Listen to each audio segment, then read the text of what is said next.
Good afternoon. So the work I'm going to present is research project together with Patrizia Falzetti from INVALSI. And this is a research project which is part of a much bigger project. I'm going to talk a little bit later on. And is still at very early stages of development. So it can take many directions and can be developed in many lines. So every comment, suggestions, and observations from you would be very, very welcome. The framework of the work is that of inequality, gender inequality in education, and some evidence from Italy, just 3 snapshots. First, gender inequality, gender differences in math scores are already present at early stages of school, and they are persistent over the school stages with some peculiarity. One of the most important is that we find higher differences at the top level of schooling. So among top performers, we have more males than females, and as the level of performances grows, we find higher, the wider the gender gap in Italy. Second point, when we come to the university, we find girls' lack of interest in STEM, scientific, technology, and mathematics disciplines, and so the enrollment rates at university for these disciplines is really lower compared for girls compared to boys.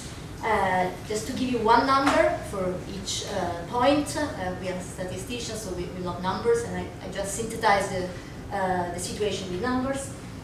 Graduates from engineering are 74% boys. That was the number from the year 2018, but it was quite stable. Last point is that persistent, we find in the labor market, persistent low employment rates in STEM occupation, but also the career progression is lower for women than for males. And here again with numbers, just to give you a picture, in Italy, female researchers are in all the fields, in all the disciplines, are about 35% of the total number of researchers. But if we look specifically to full professors in highly scientific disciplines, they are only 17%, so really, really unbalanced. Of course, obviously, this phenomenon is not just related to Italy, it's quite widespread and is very well known in the scientific community, at the point that a very, say, iconic picture has been developed, which is called the leaky pipeline, which is a representation of this longitudinal phenomenon of losing girls through the stages of education and then the labor market. This is from the bachelor's to the occupation in research, and girls are we are losing promising girls and women during the longitudinal process as they process in their studies and occupational career. Some evidence of these longitudinal characteristics of this process, of these inequalities, can be found also in INVALSI data. I show you briefly some evidence from previous study we have carried on in the previous edition of this INVALSI workshop in the past years. This, for example, was from a study in 2020, together with my colleagues Bagnaron and Pastori. And this is the representation of gender gap at grade 5, so it's males minus females scores. Different colors are different levels of moderate education for students. So here you can see that the wider gap is for students who have moderate with a university degree. As I told before, we find a wider gap in better conditions where the scores are higher. But also you can see that there is a persistent gender gap over 10 years. These are all INVALSI data over a period of 10 years, so that's persistent and quite stable. Moving on through the educational stages, here it's upper secondary school, and here we can see that the enrollment rates of students in the different track of upper secondary school are also quite unbalanced. So the first 2 bars are the scientific lyceum, and here we find more males than females enrolled, as well as for technical institution, which is here, whereas obviously that's compensated with the other lyceum and white balance for vocational schools. Quite similar picture is for university, even more unbalanced, because these are classes of discipline, and you can see that only for the first group, which is STEM classes, we find that males really unbalanced are more represented than the females in the enrollment rates. That's not, we can't find the same situation for the other classes. So,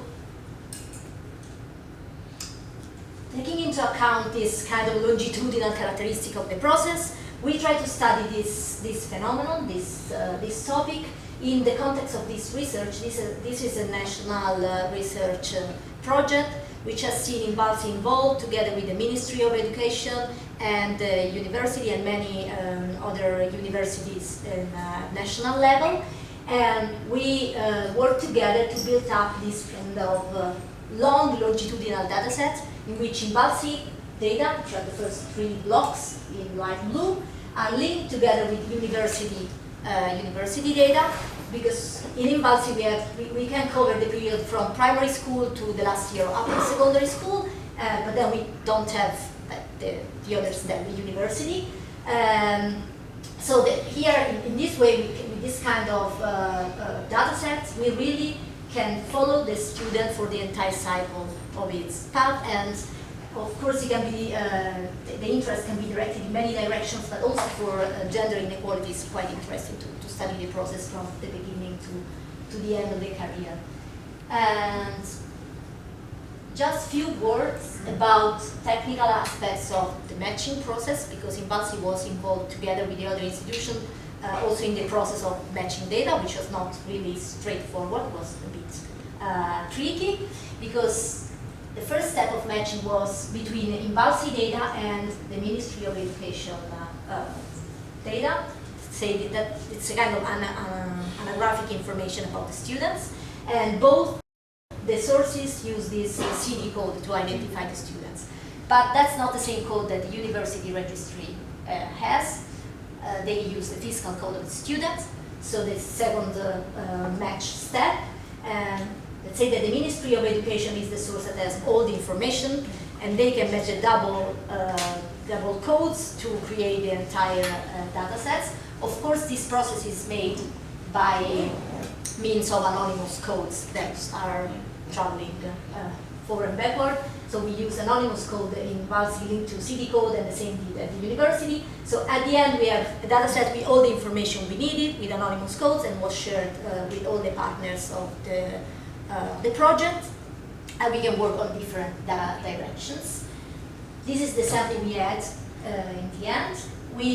It's a kind of retrospective sample in the sense that we started from the university students in the year 2019-2020. I say sample, but they are populations level, so the numbers are quite high. And we have 248,000 students, and they are linked backwards to the results in the last year of high school, and the match worked quite well. We had 96% of matching at individual level. Here are the picture of the variables we got in the. There are quite more variables than this, but these are those we use for this work. So INVALSI had the most of the variables at individual level, characteristic of the students, such as origin, regularity, gender, of course, scores at INVALSI test, marks of the teacher in the different disciplines. Here we are looking at mathematics.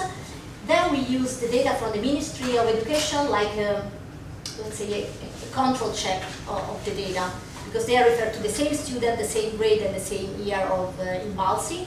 So we just control the reliability of the data, and in few cases where we found inconsistencies, we assume that the ministry has more reliable data, so that was the gold standard, for example, for gender.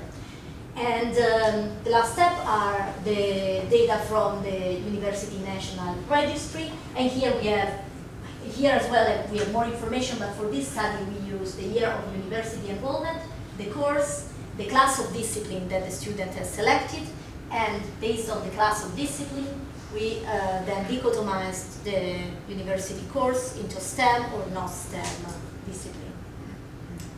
So I show you now some preliminary results about the topic that was gender differences in the choice of these STEM courses at university.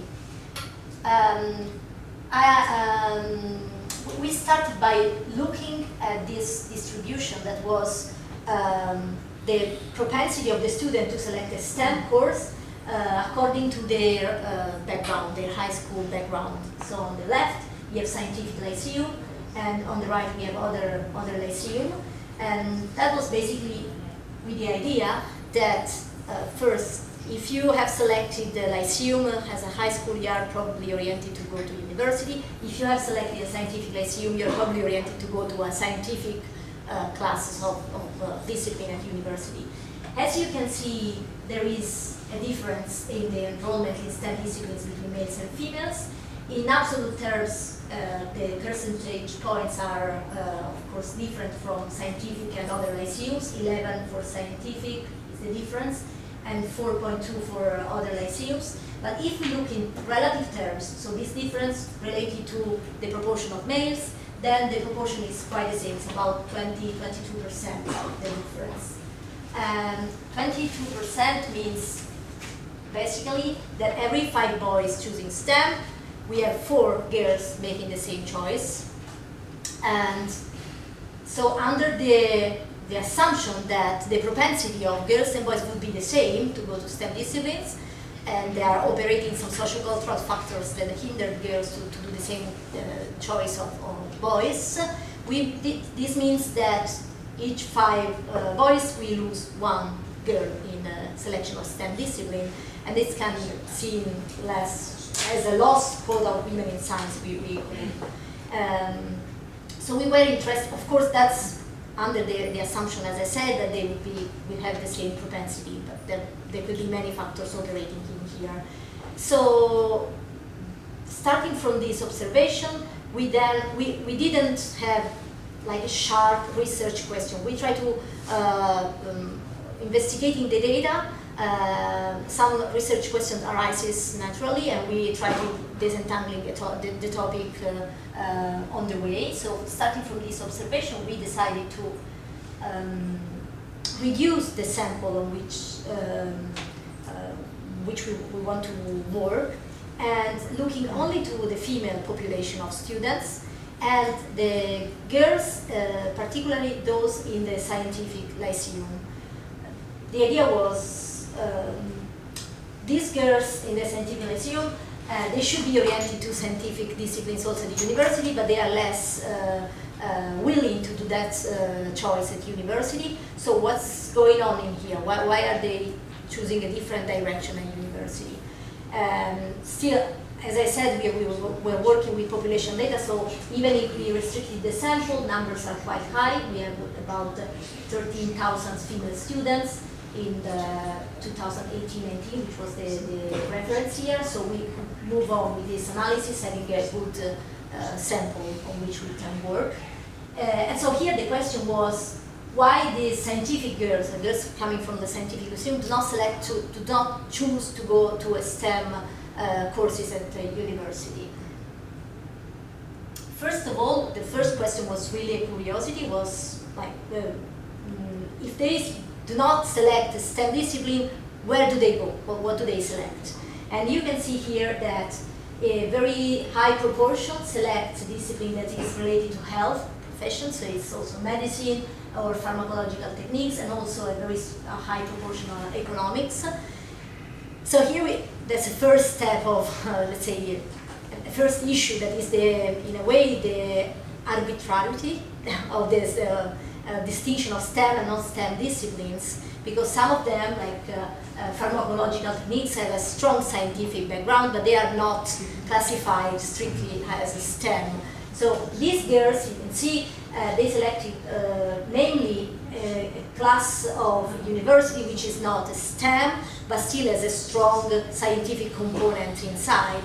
So we can see that these girls do not abandon entirely the scientific background of their study course, but they redirect it in a not highly scientific direction. As a second step, we compare the profile of girls who were enrolled in a STEM course versus girls enrolled in non-STEM courses on the right part of the slide.